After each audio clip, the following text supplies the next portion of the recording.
রব বলেছে ওয়ালাসাউফা ইউতিকা রাব্বুকা ফাতারদা, যার ব্যাপারে তার রব বলেছে ওয়া ইন্নাকা লাআলা খুলুকিন আযীম, যার উপরে তার রব নিজেই সালাতু সালাম বা দুরুদ পেশ করে।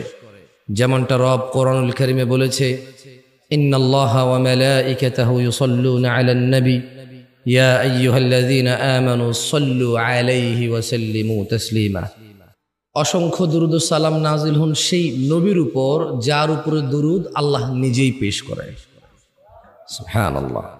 এবং আল্লাহ আদেশ করেছে, বলেছে ইয়া আইয়ুহাল্লাযীনা আমানু, হে তোমরা যারা ঈমান এনেছো, মুসলমান মহিলা অথবা পুরুষ।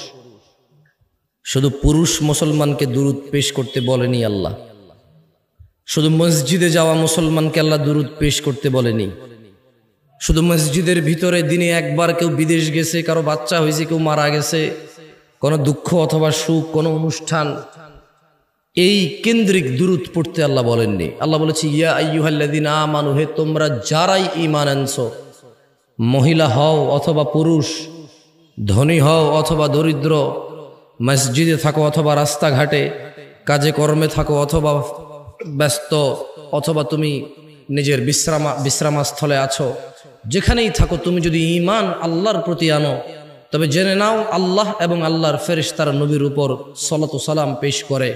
তোমরা যারা ঈমান এনেছো তোমরাও সালাতু সালাম পেশ করো। এই আদেশ কে করেছে? তাহলে এই আদেশ আমরা মানবো।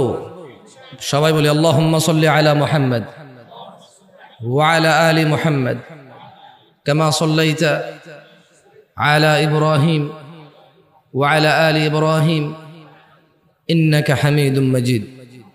আল্লাহুম্মা বারিক আলা মুহাম্মদ ওয়া আলা আলি মুহাম্মদ কামা বারাকতা আলা ইব্রাহিম ওয়া আলা আলি ইব্রাহিম ইন্নাকা হামিদুম মাজিদ।